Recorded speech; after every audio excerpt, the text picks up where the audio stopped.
자, 마지막 모의고사 총평이네요. 네.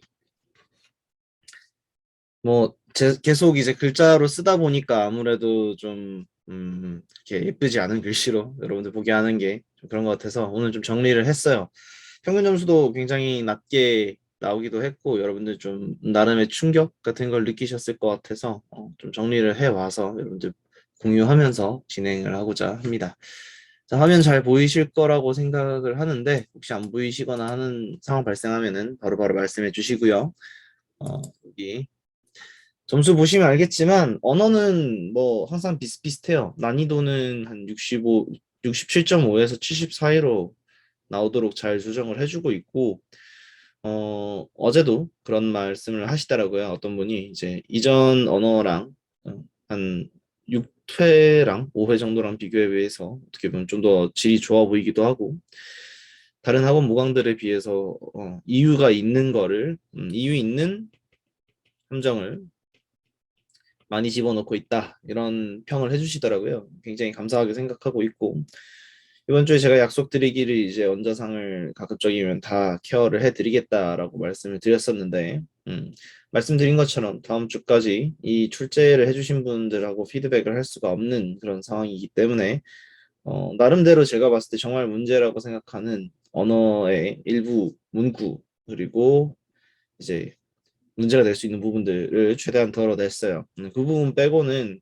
자료랑 상황은 거의 수정이 들어가지 않았습니다. 그래서 이제 난이도 같은 경우는 여러분들 생각하시는 것처럼 딱 시험에 완벽하게 맞게 나왔냐?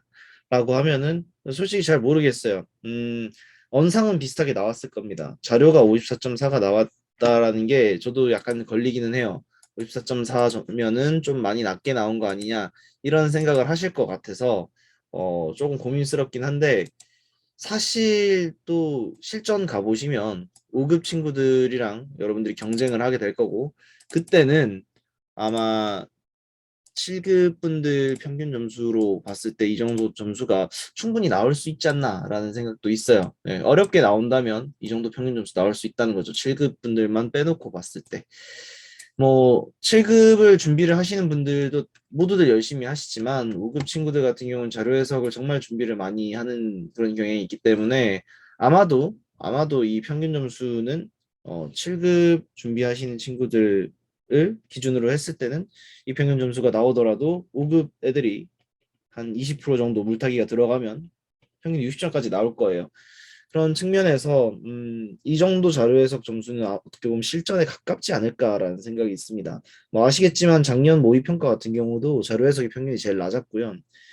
뭐 민경채에 내기 너무 어려워서 그렇다고 5급에 넣기는 살짝 모자라서 그 버려진 문제들로 모의 평가를 만들었다라는 이야기가 있는데 그런 문제들이 이제 자료 해석에 들어갔다라고 했을 때는 평균 점수 이렇게 충분히 나올 수 있죠. 그래서 물론 쉬웠냐 아니면 지금까지랑 뭐 패턴이 비슷하게 해서 난이도가 이렇게 높게 나온 거냐 그렇진 않아요. 이전엔 60점대도 있었고 70점까지도 끌어올린 적이 있었죠. 매 회차마다 평균 점수가 다른 건 뭐 당연한 일이고 이번이 마지막 회차이기 때문에 출제자분이 조금 힘을 줘서 냈다라는 느낌을 저는 많이 받았어요. 그렇기 때문에 뭐 자료 해석 커트 평균이 낮은 것에 대해서 너무 불만을 가지시지 마시고 불만이라고 하니까 좀 그러네요. 어쨌든 자료 해석 평균 낮은 것에 대해서 의아하게 생각하지 마시고 오히려 현실적인 평균일 수 있다라고 생각을 해주시면 좋을 것 같습니다. 상황 판단은 제 평균 점수 60.3이다 이렇게 나와 있어서 좀 어렵지 않았냐라고 생각을 할 수도 있을 것 같은데 사실상 고난이도 문제는 그렇게 없었어요. 초고난이도 문제는 지금까지랑 비슷한 수준을 나왔는데 어, 사실 쉬운 문제들이 줄어들었죠. 평균적으로 90% 이상의 정답률을 가져가는 그런 문제가 이번 상황 판단에선 거의 없어졌다고 보면 됩니다. 그러니까 전체적으로 난이도가 어, 쉬운 문제가 최대한 적게 나온 그런 회차였다. 이렇게 생각하시면 될 것 같네요. 지금까지 중에서 90% 이상의 정답률 문제가 한 개밖에 없었던 회차는 이번이 처음이에요. 그러니까 상황 판단에서는 90%를 넘어가는 문제가 평균적으로 4개 정도 나왔었는데 지금은 한 개밖에 안 나왔어요. 당연히 이만큼 평균 점수가 떨어질 수밖에 없겠죠. 90% 넘는 문제가 없었다. 전체적으로 어렵게 느껴진다. 전체적으로 어렵게 느껴지면 당연히 여러분들 멘탈에도 타격이 가기 때문에 난이도가 더 높아지는 게 맞습니다. 네, 뭐그 정도로 총평을 드리면 될 것 같고요. 아직까지 법률저널 모의고사 7회밖에 안 풀어봤다. 마지막 회차밖에 안 풀어봤다. 아니면은 한 두세 개밖에 안 풀어봤다라고 한다면 마지막이니까 한번 풀어보세요. 네, 풀어보시면 좋을 것 같습니다. 뭐 제가 외부적으로도 가끔 말씀을 드리는데 법조 5강은 기출에 나옵니다. 근데 조금 시차를 두고 나오기는 해요. 원래는 한 1년, 2년 정도 시차를 두고 나오는데 그래도 기출에 나오기는 해요. 그리고 많은 분들이 법적 5강을 출제를 하시다가 실전 검수자로 들어갑니다. 애초에 법률저널의 출제 인력 풀은 다른 어떤 학원들보다도 높은 인력들이 진행을 하기 때문에 네, 당연히 출제 쪽으로 나올 수밖에 없어요. 출제나 검수 쪽으로. 각 시험에서 수석을 하신 분들, 뭐 차석급 아니면 직렬 수석 이런 분들이 출제를 하시기 때문에 문제 난이도도 높고 네, 그런 이제 실제로 시험에 나올 가능성도 굉장히 높아지죠. 다만 이제 법조 5강이 항상 약간의 저평가가 있었던 부분은 검수가 부족하다라는 거였어요. 제가 이제 직접적으로 검수에 손을 대기 시작하기 전까지는 굉장히 더러운 문제 아니면은 오탈자가 많은 문제 이런 식으로 비판을 되게 많이 받았었습니다. 하지만 작년부터죠. 작년부터 제가 언어 검수, 상황 검수를 조금 시작을 했고 올해 같은 경우도 마지막 3회차 상황 검수를 제가 했었는데 그 회차들은 욕을 먹은 적이 없어요. 올해 같은 경우도 제가 1, 2, 3회를 그러니까 7급 같은 경우도 1, 2, 3회를 전체 다 제가 검수를 했고 이번 마지막 회차도 언어 검수는 제가 했습니다. 나머지는 이제 문제풀이용으로 최종적인 부분만 검토를 했고 최종 검수자가 저기 때문에 앞부분에서 다른 분들이 이제 어느 정도 어, 놓치는 부분이 있어도 어지간하면 제가 다 붙잡아서 네, 수정을 해왔습니다. 그렇기 때문에 여러분들 생각하시는 것보다는 법정 5강 퀄리티 굉장히 좋고요. 공모 살만합니다. 오늘 혹시 뭐 목소리가 좀 작다거나 평소보다 아니면은 제가 좀 피곤해 보인다거나 뭐 이럴 수도 있는데요. 그거는 뭐 특별한 사유가 있는 건 아니고 이번에 강의를 조금 더 잘하기 위해서 세팅을 좀 바꾸고 했는데 그것 때문에 약간 소리 같은 게 좀 덜 들리거나 할 수도 있어요. 그런 문제가 있다면 말씀해 주시면 바로 피드백을 하도록 하겠습니다. 자, 본격적으로 언어 문제 들어가기 전에 혹시 이번 시험에 대해서 아니면 시험 결과들에 대해서 궁금한 게 있으시면 말씀 주세요. 말씀 주시면 그 부분에 대해서 설명드리고 다음으로 넘어가도록 하겠습니다. 혹시 궁금하신 거 있으실까요?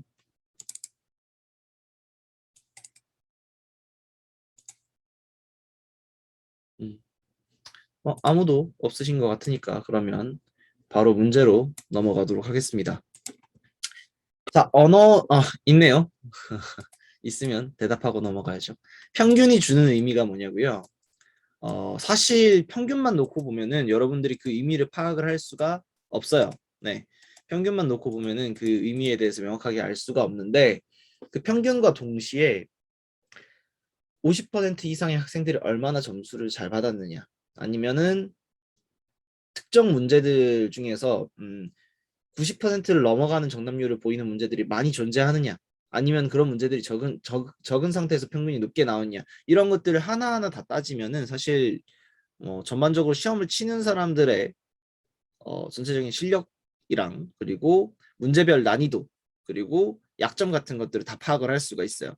약점을 파악을 할 때 제가 굉장히 많이 이제 말씀드리는 것 중에 하나가 상위 50% 학생들의 정답률은 80%인데 하위 50% 학생들의 정답률이 20%인 문제.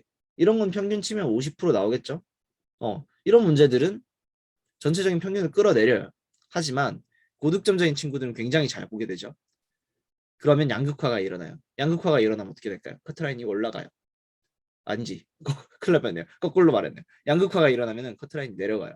양극화가 일어났다는 건 중간이 얇다는 거기 때문에 커트라인이 최상위권에서 다 차지 않는 이상 중간에 꼬리가 길어집니다. 반대로 양극화가 일어나지 않으면 중간에 점수가 몰려 있겠죠. 그럼 커트라인이 올라가요.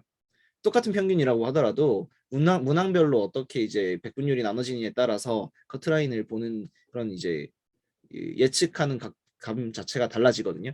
그런 부분 때문에 뭐 평균만 놓고 보면은 사실 솔직히 좀 많이 부족해요. 그냥 시험 문제가 어려웠다, 떨어졌다 이 정도밖에 말씀을 못 드려요. 하지만 제가 지금 적어서 보여드리는 고난도 문제 또는 뭐 중위 난이도 문제 이런 것들은 대부분 정답률도 50% 미만 또는 50% 근방이고 그 문제들 중에서 하위 50% 학생들이 많이 틀리는 문제들만 뽑아서 보여드리는 거예요. 그걸 뽑아서 보여드리는 이유는 이제 강의를 듣는 친구들은 대부분 성적이 상대적으로 조금 부족한 친구들이에요.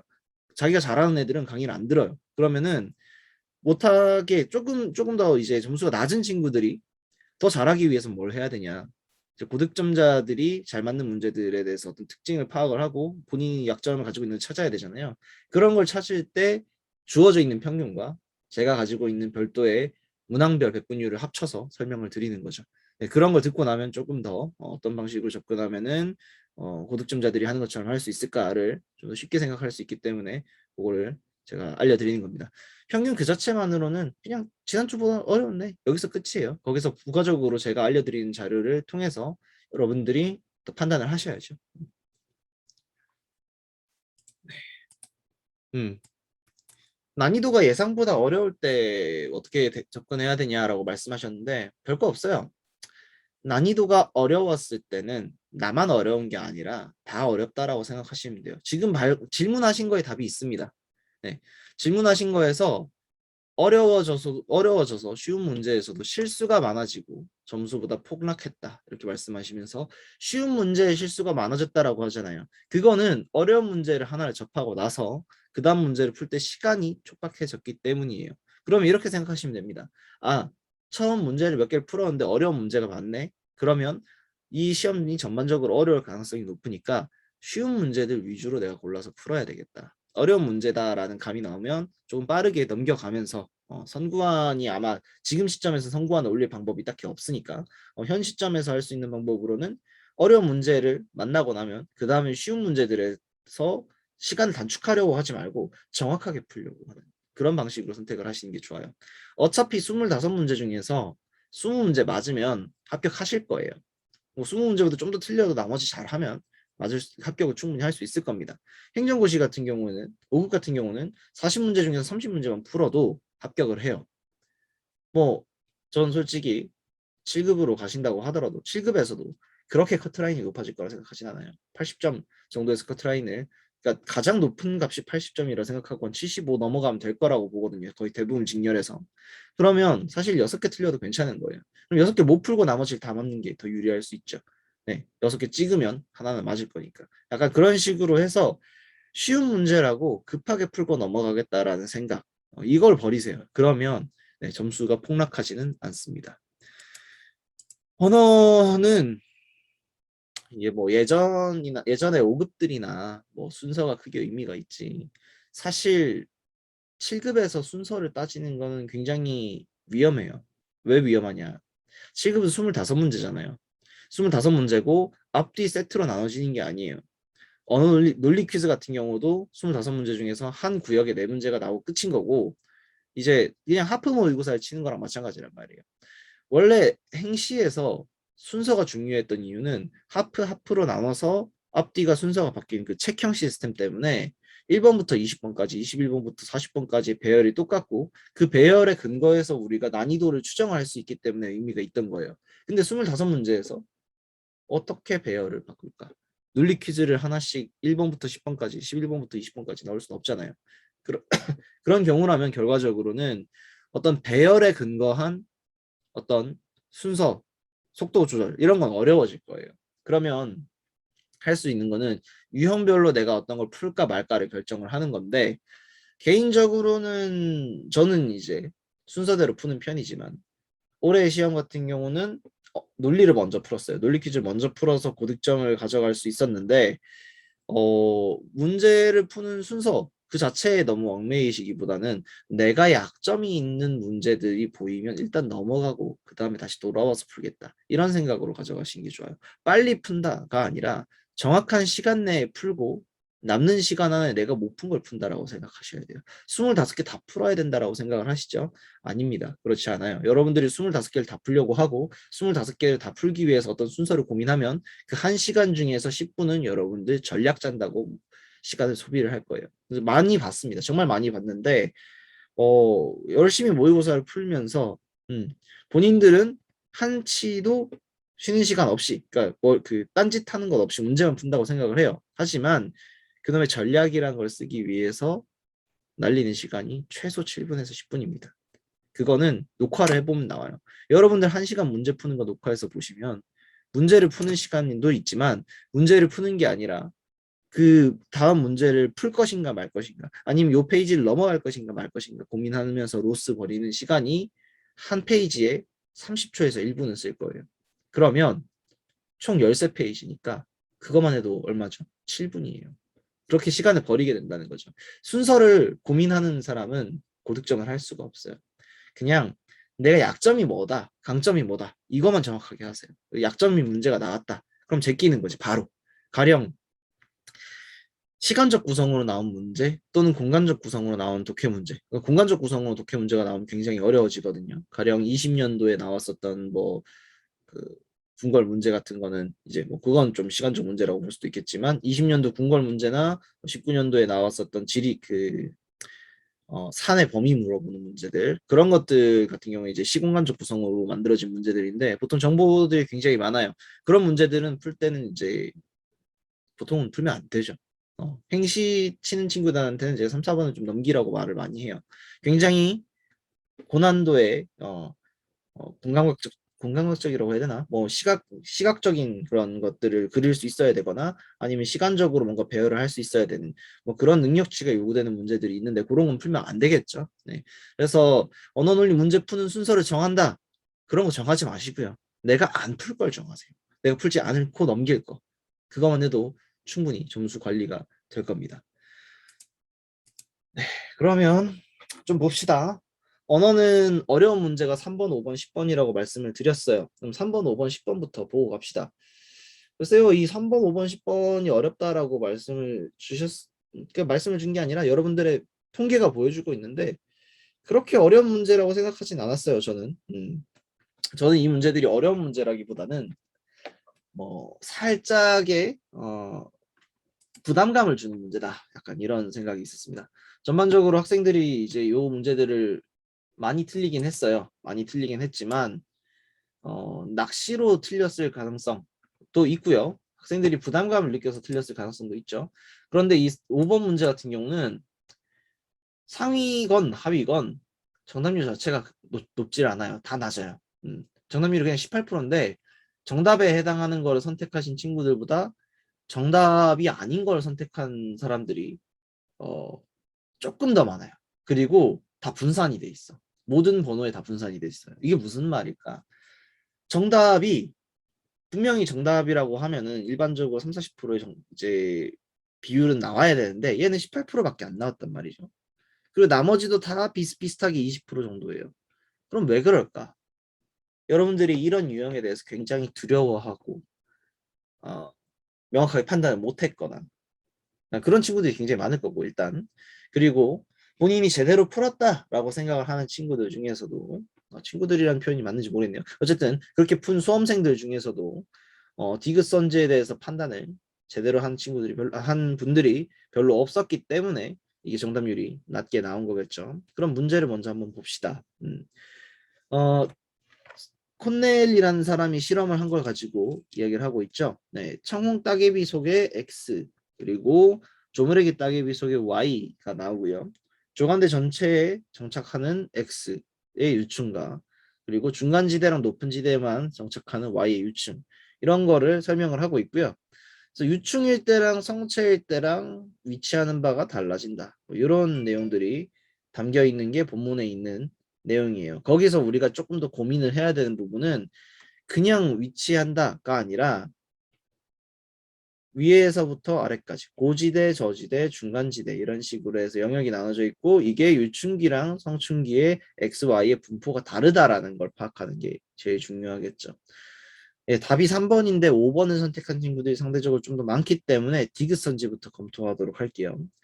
디귿선지를 보면은 A 지역의 높은 지대에서의 Y 성체 생존율이 B 지역의 높은 지대에서의 Y 성체 생존율과 큰 차이가 없다면 콘넬의 연구 결과와 상반된다. 이렇게 나와 있어요. 자, 콘넬의 연구는 뭐였죠? 콘넬의 연구는 기본적으로 X랑 Y가 서로 대립하고 지역적으로 서로 나눠서 산다. 이런 내용을 담고 있어요. 성체에서의 생존율을 이야기를 할 때 맨 앞에 있는 걸 보면은 경쟁 관계에 있는 다른 생물종과의 상호작용에 따라 변화하기 마련이다라는 표현이 들어가 있습니다. 여기 나와 있는 내용들 여러분들 보셨을 때 뭐 위치만 변수다라고 생각을 했을 것 같아요. 그런데 그 위치만 변수가 아니라 고지대냐 저지대냐 중간지대냐 이것만 변수가 아니라 X가 존재하고 Y가 존재하고 동시에 존재하는지 아니면 따로 존재하는지 이 두 가지에 있어서 또 되게 중요하게 평가를 해야 되는 부분이에요. 마지막에서 A랑 B를 보면은 A 지역 같은 경우는 X랑 Y 모두가 분포하고요. B 지역 같은 경우는 Y 혼자 분포해요. 근데 X랑 Y가 모두 분포하는 곳에서도 고지대는 Y가 많이 살고요. B 지역에서는 당연히 Y 혼자 있으니까 X로 인한 영역 축소가 없겠죠. 당연히 높은 지대에서의 생존율도 유지가 될 거예요. 그러니까 A의 높은 지대나 B의 높은 지대나 전부 다 Y의 속된 말로 나와버리기 때문에 더 낮은 생존율이 나올 이유가 없다는 거예요. 그래서 생존율에 서로 큰 차이가 없다면 콘넬의 연구 결과를 지지를 해주는 거죠. 앞부분에 있는 이 한 줄 안 보는 거 이게 되게 중요한 부분입니다. 제가 뭐 많지는 않지만 가끔 언어 과외 같은 걸 할 때는 첫 문장을 굉장히 강조를 해요. 첫 문장과 첫 문단을 강조를 하는데 네, 이 첫 문단에 있는 변수, 굉장히 중요한 변수 하나를 놓치고 시작을 하면은 디귿선지가 틀려 보이게 되는 거예요. 그것 때문에 맞아 보이게 되는 거예요. 그래서 그것 때문에 디귿선지를 맞다고 생각을 하신 분들이 많은 거고, 그래서 5번을 선택한 친구들이 그나마 많아서 23% 정도 되는 거죠. 어쨌든 뭐 조금 안타까운 부분이지만 그런 이유로 디귿이 틀린 거고요. 자, 디귿이 틀렸다 하면 니은만 검토를 하시면 되죠. 니은은 다들 맞다라고 생각을 하신 분들이 훨씬 많으니까 더 논의하지는 않을게요. 자, 다시 한번 정리하겠습니다. 디귿선지 같은 것들은 앞부분에서 변수를 하나 놓치면 답이 나오질 않아요.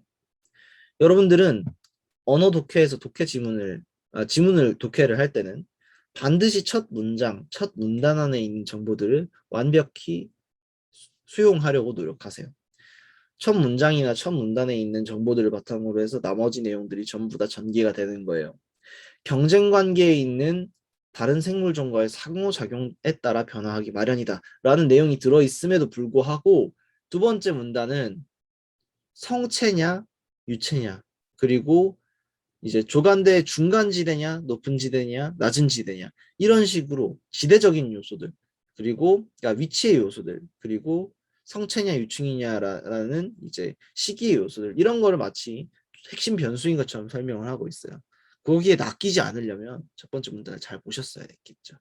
뭐 그 부분 아쉽기는 하지만 뭐 충분히 그럴 수 있는 부분이라서 여기까지 말씀드리도록 하겠습니다. 그러면 다음 거로 넘어가 볼게요. 다음 문제가 제가 3번을 빼먹었었네요. 3번으로 넘어가서 보도록 합시다. 자, 3번도 어려운 게 없어요. 3번도 어려운 게 없고 여러분들이 아마 배경적인 요소를 사용을 했거나 아니면 논지 자체에 대해서 놓치고 시작을 했을 가능성이 굉장히 높습니다. 자, 이 글의 논지는 뭘까? 비정규직 근로자가 무조건 나쁘다는 건가요?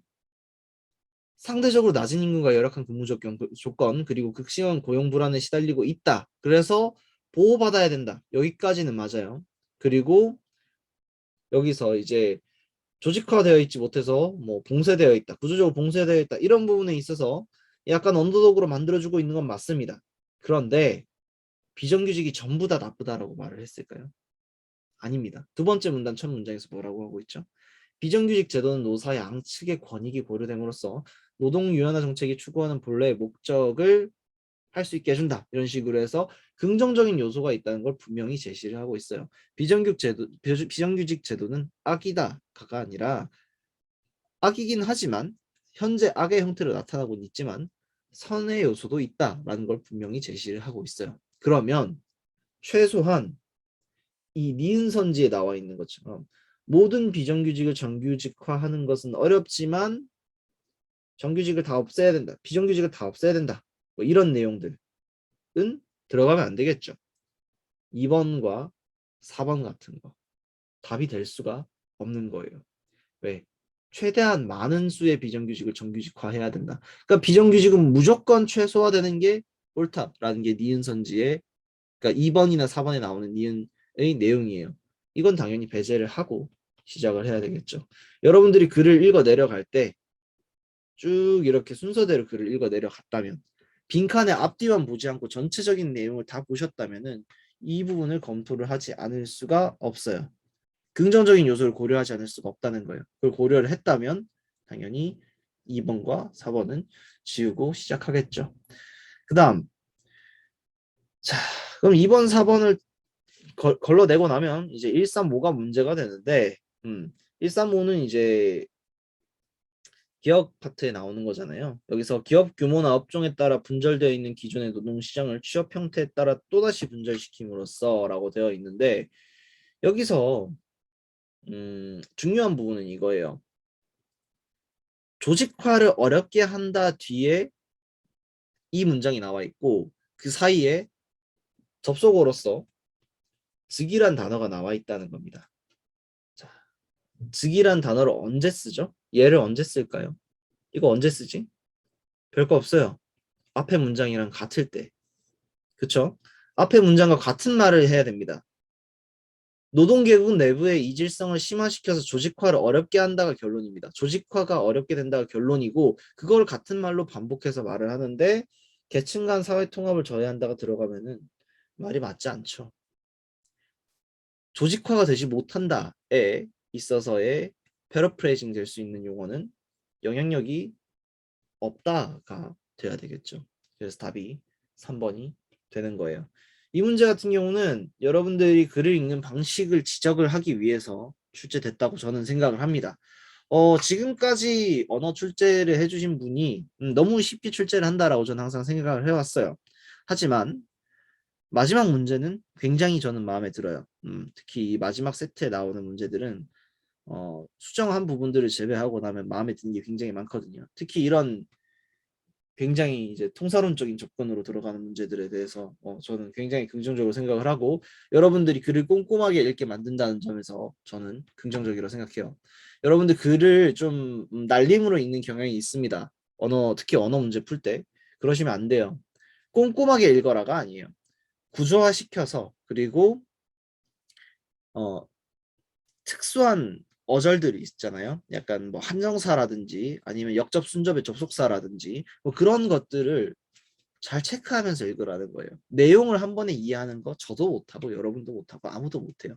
내용을 완벽하게 이해하는 게 아니라 어느 정도 글의 구조를 파악하고 글의 논지를 파악하는 정도만 제대로 해도 되는 거예요. 그런 면에서 이런 이제 접속사에 해당하는 부분을 놓쳐서 뒷문장에 기억이 들어갈 게 뭔지를 파악을 못했다. 이런 상황이 있어서는 안 된다는 거예요. 여튼 그렇습니다. 특히 이 문제는 상위 50% 잘하는 친구들도 절반은 틀렸어요. 절반은 1번 선택을 했습니다. 그렇게 해서 이제 전체적인 정답률이 낮아진 건데 이런 부분 놓치지 않고 잘해주시면 좋을 것 같네요. 자, 다음 10번 넘어가겠습니다. 10번 문제, 아이고. 10번 문제는 요거 같은 경우는 조금 고난이도 맞아요.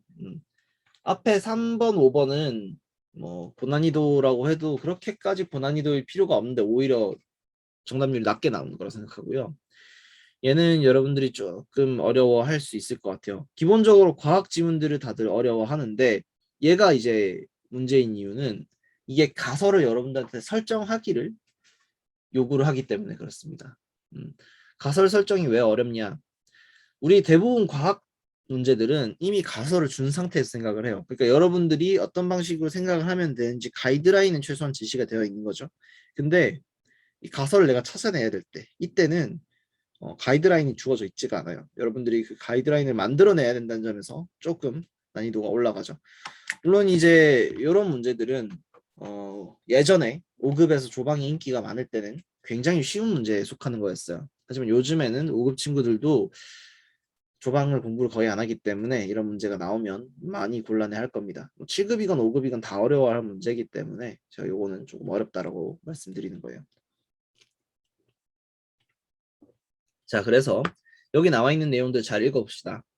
첫 번째 문장을 보시면 많은 개미들 중에서 일개미들은 여왕개미보다 작고 생식을 할 수 없다라는 말이 나와 있어요. 그러면 많은 개미 종들에서라고 나와 있다는 거는 모든 종은 그렇지 않다는 거예요. 모든 종이 그러한 것은 아니다.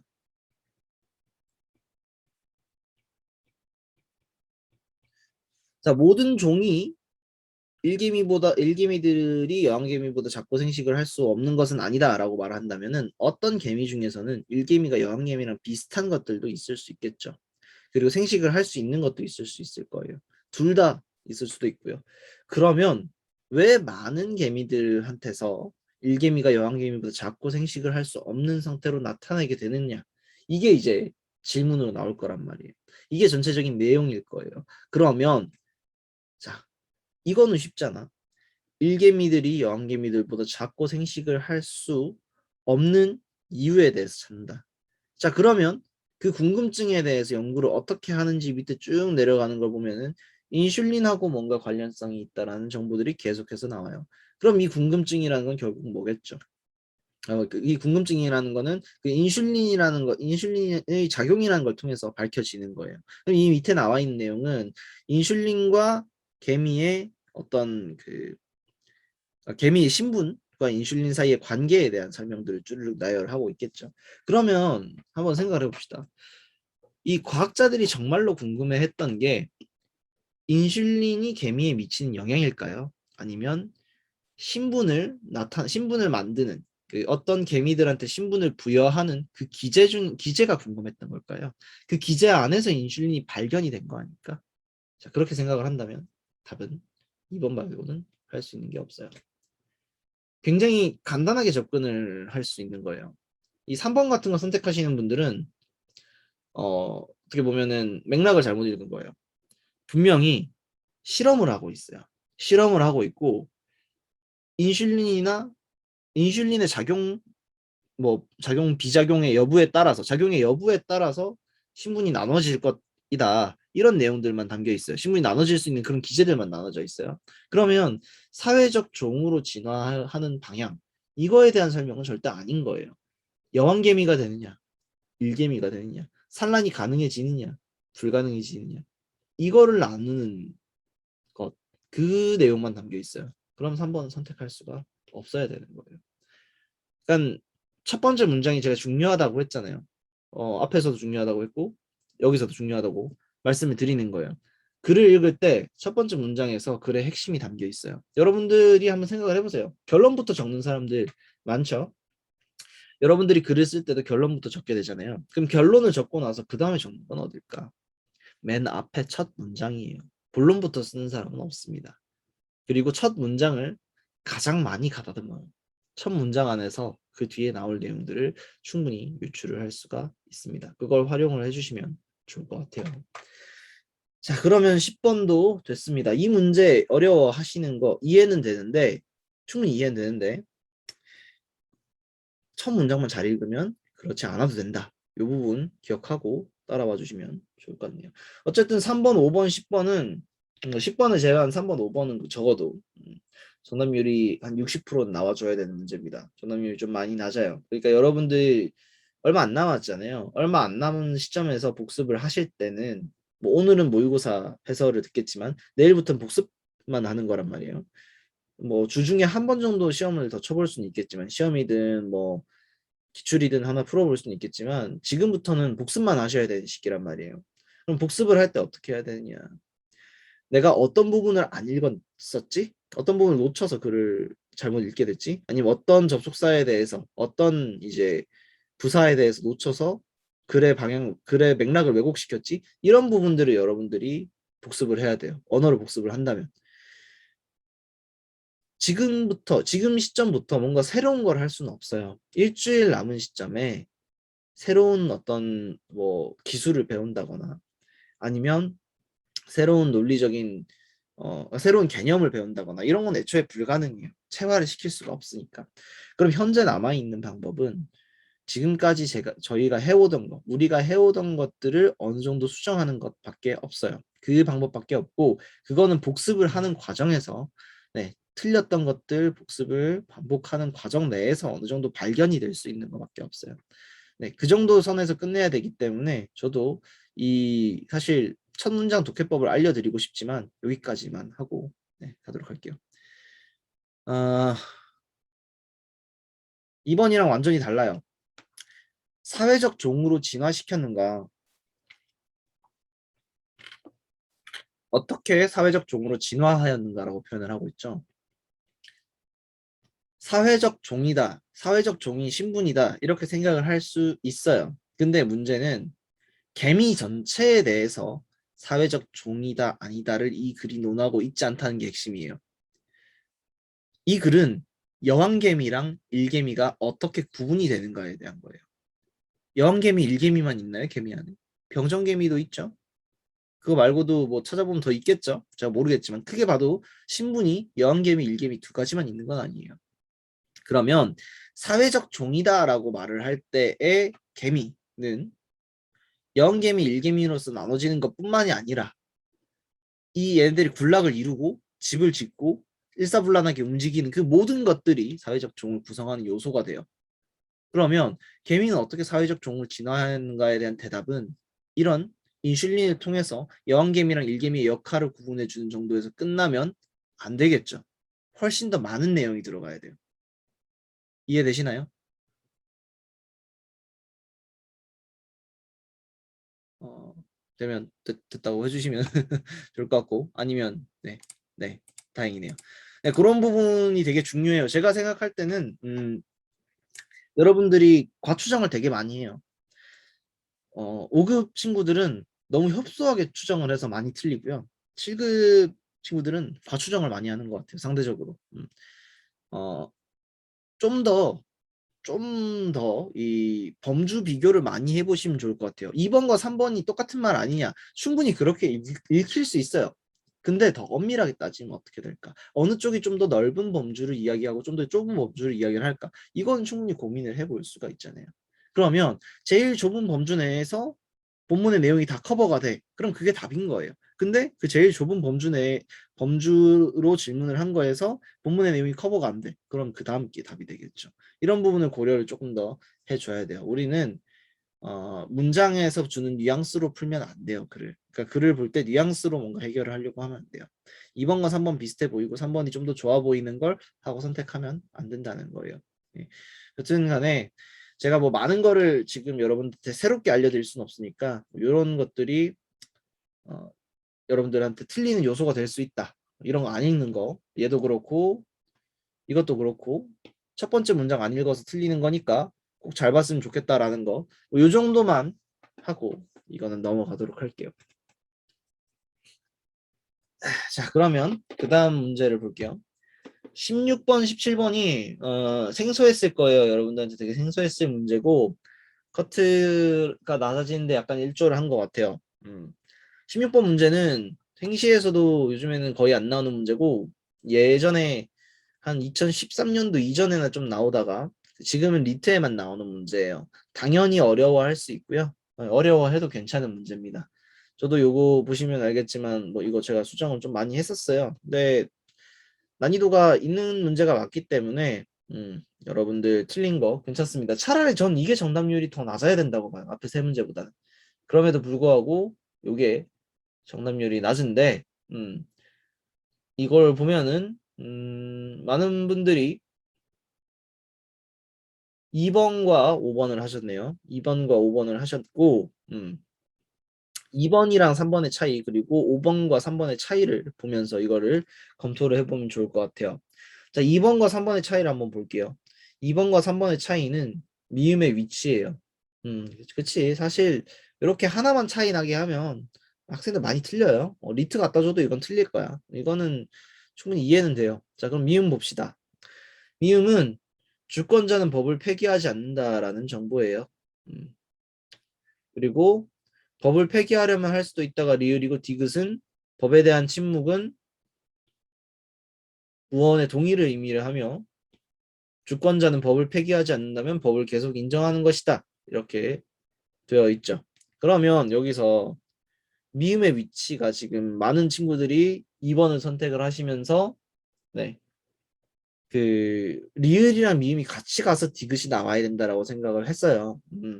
그렇게 고민을 할 수는 있어요. 근데 그건 아니에요. 이거는 논리 기호로 치자면 약간 이런 거겠죠. 법에 대한 침묵은 무언의 동의이다. 침묵은 동의이다. 침묵은 동의다. 아니 왜 이렇게 이게 왜 이러니? 됐다. 침묵은 동의고 그리고 법을 폐기를 안 하면 법은 인정되는 거다. 이런 식으로 말을 하고 있어요. 그러면 미음이 이 이전에 나와 있다라고 했을 때 주권자는 법을 폐기하지 않는다잖아요. 법을 폐기하지 않으면 인정한다라는 거는 이 미음에서는 법을 폐기하지 않는다라는 이 부분이 나올 수가 없어요. 왜 나올 수가 없냐? 얘가 면이라는 단어가 지금 붙어 있잖아요. 맨 끝에 이제 이거 조사라고 하던가 이게 면이라는 게 붙어 있잖아요. 이거는 결국 if라는 거예요. if 법을 폐기 안 한다면 폐기하지 않으면 그 다음에 인정한다라는 결론이 나오는데 얘는 사실에 대한 적시가 아니잖아요. 사실이 아니거든요. 그럼 이 사실이 이 앞부분에 들어가 줘야지 뒤에 결론이 따라 나오는 거예요. 그러면 적어도 이 미음이라는 것을 통해서 디귿이라는 걸 통해서 어떤 결론을 이끌어내기 위해서는 미음이 디귿 옆에 붙어줘야 되는 거예요. 이해되시나요? if A면 B이다 플러스 A이다가 돼야지 B다라는 결론이 나오잖아요. 그러면 얘네 둘이 층위가 같아야 된다는 거야. 이 앞에 A가 붙으면 안 된다는 거죠. 그래서 2번이 틀리게 되는 거예요. 여기까지 다들 열심히 잘 찾아주신 거예요. 완벽하게 찾아놓고 마지막에 디귿 부분을 해석할 때 잘못 해석했을 가능성이 굉장히 높은 거죠. 이건 조금 아쉽게 선택을 하신 것 같고요. 근데 이거 많이 나오는 겁니다. 자, 헷갈릴 것 같으니까 하나 더 적어드릴게요. if A, B. 자, 이거를 디귿이라 생각하시고 미음을 A라고 생각을 해보세요. 그러면 이 모양이 나와야 될까요? 아니면은 이게 나와야 될까요? 당연히 이쪽이겠죠? 이 2번과 3번의 차이는 그거다라고 생각을 해주시면 좋을 것 같습니다. 자, 다음 그럼 3번과 5번의 차이는 뭐냐? 3번과 5번의 차이. 여기는 이제 디귿과 미음의 함정을 피해 가신 분들이 만드는 건데, 뭐 실수하신 건데, 니은과 시읒의 관계를 지금 모독을 하신 것 같아요. 그럼 니은과 시읒의 관계는 어떻게 되느냐? 자, 니은을 보시면 주권자가 인정한 것은 부속력을 갖지 않는다고, 시읒은 부속력을 갖지 않는 것에 의해 국가가 존속할 수는 없다라고 되어 있어요. 똑같아요. 똑같아. 앞에 디귿과 미음의 위치를 헷갈린 거랑 완전히 동일한 방법으로 틀리신 거예요. 구속력을 갖지 않는 것에 의해 국가가 존속할 수는 없다라고 하는 이 시읒 문장은 사실을 제시하는 게 아니에요.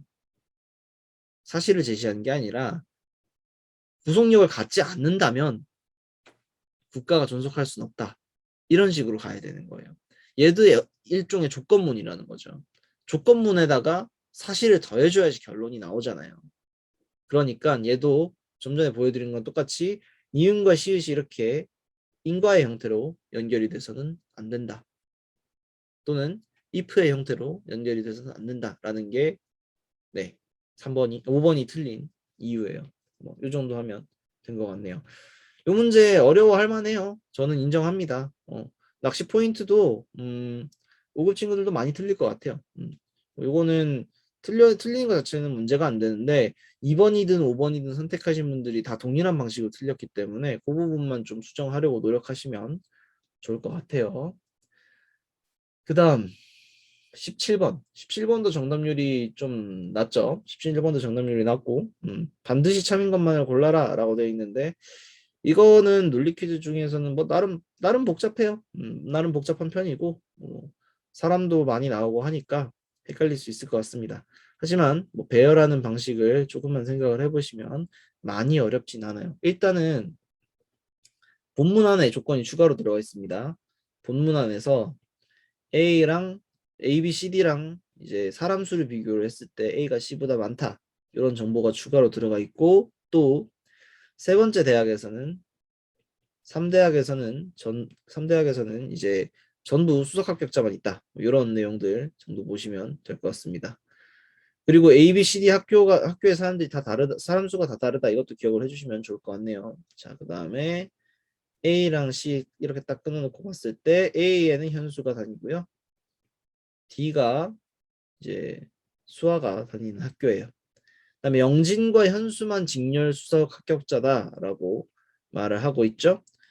그러면 네, 현진이랑 영진이 중에서 한 명은 C대학 출신이랬으니까 가령 잠시만요. 치우고 자 이렇게 깔아놓고 봤을 때 자 영진이가 여기 들어갈 수도 있고 안 들어갈 수도 있죠. 들어갈 수도 있고 안 들어갈 수도 있고 그리고 현진이도 여기 들어갈 수도 있고 안 들어갈 수도 있고 그 상태에서 일단 직렬 수석 합격자라고 표시를 해볼 사람은 일단 현수랑 영진입니다. 그리고 현수의 출신 대학은 합격자 수가 가장 많은 대학이 아니다라고 했는데 A가 가장 많은 대학이 아니라고 한 거니까 그러면 A 앞에는 어느 대학이 있다라는 이야기가 되겠죠.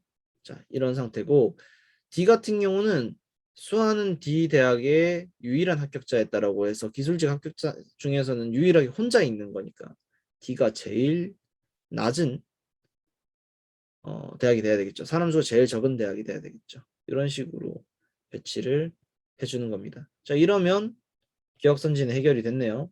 B대학 출신 합격자 수가 가장 많다.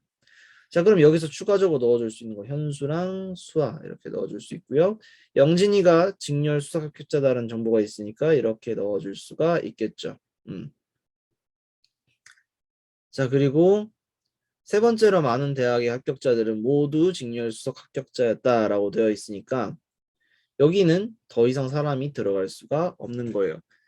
여기 4명만 존재하는 거 아닌가요? 아니죠. 다른 사람도 다 있으니까 C대학교에 영진, 현수, 현진, 수아가 아닌 누군가가 들어가 있다면은 C대학교의 직렬 합격자가 C대학교의 합격자가 전체 다 직렬 수석 합격자일 수 있죠. 그렇기 때문에 C가 네, 영진이다라고 넣어주면 됩니다. 그러면 현진이는 C대학교에 못 다니겠죠. 그리고 A 같은 경우는 이제 현수가 다니니까 직렬수석 합격자가 있는 게 됩니다. 그래서 기억, 니은까지 해결이 되고요. 마지막에 디귿이 조금 어려울 거예요. 현진이를 B에 넣어줘도 문제는 없고요. 그리고 영진, 현진, 현수 중에서 같은 대학 출신 합격자가 존재한다라고 했을 때 영진, 현진, 현수 중에서 영진이는 다른 애들이랑 같이 다닐 수가 없으니까 현진이를 A에 넣어주는 건 가능하죠. D는 더 이상 찰 수 있는 게 없고요. C에도 영진이 이외에 다른 사람들은 존재하겠지만 현진이나 현수면 안 돼요. 그러니까 또 자리가 없는 거고 그럼 현진이가 들어갈 수 있는 자리는 요 두 군데인데 B에 들어가거나 아니면 현수랑 같은 학교 출신이거나 이러면 네 결과적으로 같은 대학 출신의 합격자가 존재하는 게 되겠죠. 이것이다. 그래서 답이 5번 이렇게 나오는 거예요. 좀 많은 학생들이 3번과 4번을 고민을 했어요.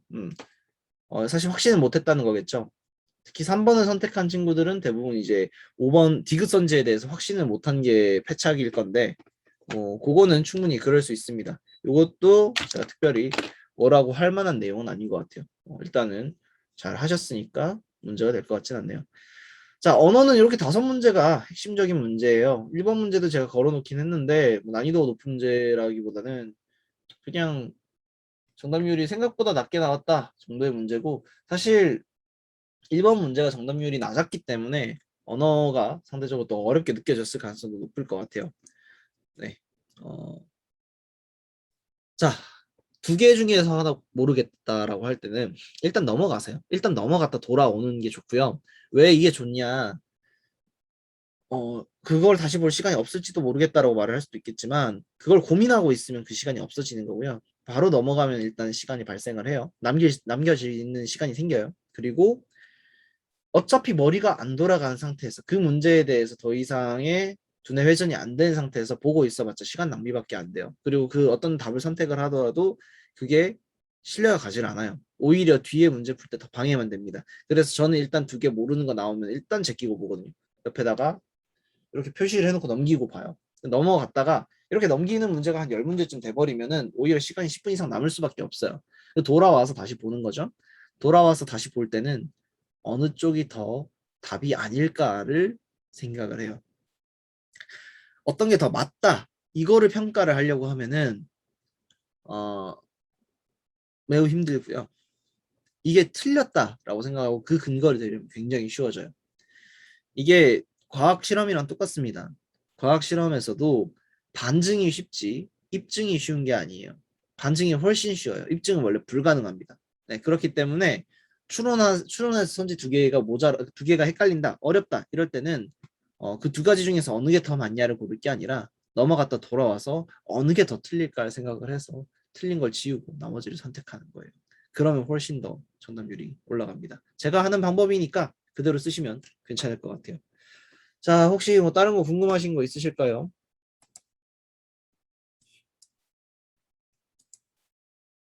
음, 없는 거 같네요.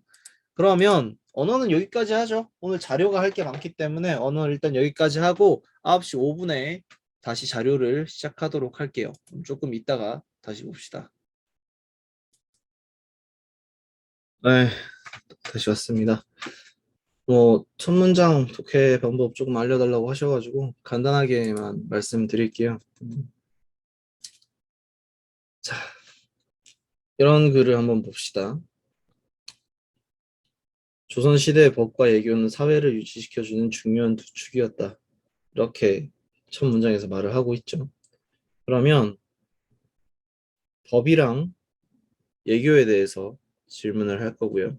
글을 쓸 거고요. 그래 소재가 얘네들이 되겠죠. 그리고 그 소재를 분석하는 방식은 사회를 유지시킨다. 쉽게 말하면 질서겠죠. 질서랑 관련된 부분이에요. 사회 질서가 법과 예교로 만들어지고 그 질서에 있어서 조선 시대에 이러하였다라는 말을 한다는 것은 당연한 이야기지만 현대의 관점에서는 이런 것들은 더 이상 없는 거죠. 법만 있어요. 예교는 모르겠지만 우리가 법이 있다는 건 알지만 예교라는 거에 대해서는 처음 들어보신 분들도 많을 거란 말이에요. 그럼 그 사회 질서라고 하는 거 그리고 사회 질서의 축이라고 하는 뭐 근간이라고 할 수 있는 이런 것들은 시대가 변하면 변화를 한다는 거예요. 조선시대에 이런 게 있었다라고 한다면 전기냐 중기냐 후기냐에 따라서 당연히 달라질 거고 사회를 유지시키는 질서에 대한 내용이기 때문에 당연히 충돌하는 부분도 있을 수 있을 거예요. 그럼 그렇다면 이 뒤에 글이 제시가 될 때는 어떤 것들이 제시가 될 거냐? 법과 예교 중에서 무엇이 우선시되고 예교를 현재는 그러면은 현대에서는 사용을 하지 않고 있으니까 그러면 과거의 예교의 위치는 계속 동일했느냐 아니면 변화해 왔느냐 이런 것들을 물어볼 거라는 거예요. 첫 번째 문장 안에서 그걸 우리는 다 알아낼 수 있다는 거예요.